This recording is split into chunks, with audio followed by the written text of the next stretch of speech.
Hello, Interior Alaska. Joe Cook here in the Sports Seat for you this Tuesday evening with some sports. We start with WCHA hockey news today in St. Paul, Minnesota. Bill Robertson was officially named the new commissioner. Robertson is from St. Paul and brings with him major league experience. He was the vice president of communications and broadcasting for over a decade for the NHL's Minnesota Wild and Minnesota Sports Entertainment. Before that, he was director of communications for the Anaheim Angels, Mighty Ducks, and the Minnesota Timberwolves NBA franchise. Robinson was also the media relations liaison for both Team USA Olympic women's and men's hockey teams in 2002 and 2006. His father, Norm Robinson, played for the University of Minnesota as well. Robinson is 53 years old and he will begin mid-May as he takes over for longtime commissioner Bruce McLeod, who's retiring after 20 years as commissioner in June.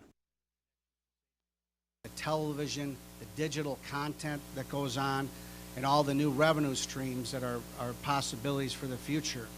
I will do my best as commissioner of the WCHA to stay on top of these trends in college hockey and use my vast relationships to help continue to build this conference over the years. But I can tell you what I've learned, a great institution, some great caring people about those hockey programs, and there's tons of potential here. And Bill, you're the perfect guy to kind of mine that potential. Real good vision for the league, and you're the right person to carry that vision to fruition.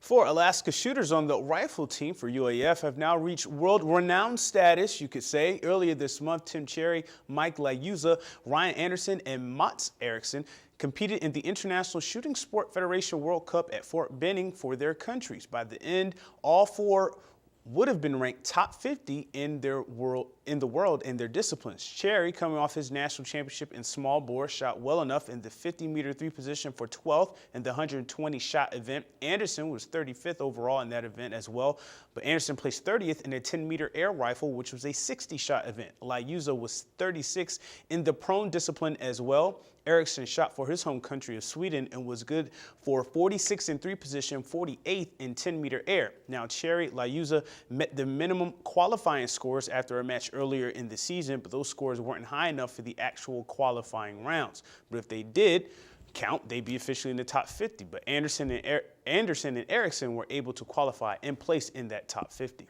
Also over the weekend in high school sports, local track and field athletes got their first taste of track season at the Big C Relays in the Dome in Anchorage. Lathrop started the preseason strong with 4 top 3 finishes in 4 individual events and 2 top 3s in relays. Jaquise Cannon, Tyreek Jennis, Travis Phillips, and Chris Seminario won the 4x100 meter relay by 0.4 seconds over a team from California. Damian Cogger won the boys shot put with a 48 meter throw. Jarrett Welsh's 6-foot 4-inch high jump was enough to win that event. Lathrop teammate Cameron Bryant was second in that event. Bryant was third in the 300 hurdles in 43.58 seconds as well. Allison's Tony Griffith, he just outran Dylan Pratt of Chugiak for the 100-meter dash title gold by fractions of a second, 11.36 seconds to 11.48. The next meet is a mini meet at North Pole this Saturday.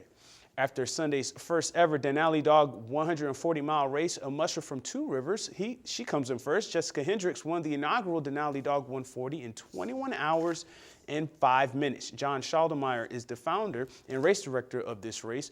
Mushers had a 9-dog limit and went 70 miles from the Water's Edge Bed and Breakfast to the Alpine Lodge and back. There was a 6-hour mandatory rest at the lodge. After Hendricks was Terrio Jadron, Karen Hendrickson, Ray Schroyer, and Tim Muto for the top 5. Last night in men's college basketball, the final, that game, the championship game. Hey, Alaskans, we may have something to say about UConn winning and all. There are a lot of Huskies in the interior, you know. See what I did there? Alaska Huskies, UConn Huskies, whatever. Anyway, UConn Huskies, they won their 4th national title, 60-54 over the Kentucky Wildcats, as the fans in Storrs, Connecticut, of course, going crazy. UConn led wire to wire, led by as much as 15 in the first half. Senior guard Shabazz Napier, the MVP of the tournament, scored a game-high 22 points on 8 of 16 shooting with 4 threes. The Wildcats were the first team since the Fab Five to have 5 freshmen starting the title game. Kentucky was just 13 of 24 from the free throw line, however. Napier ends his college career how he started. He was on the 2011 championship team led by another stellar guard, Kemba Walker. UConn's the first number 7 seed to win a national title. And that'll do it for sports tonight. Thanks for rocking with me for a little while. For more KTVS Sports, you can find us on YouTube, Twitter, our app, and of course, webcenter11.com. Your full weather forecast is next, and we'll catch you next time.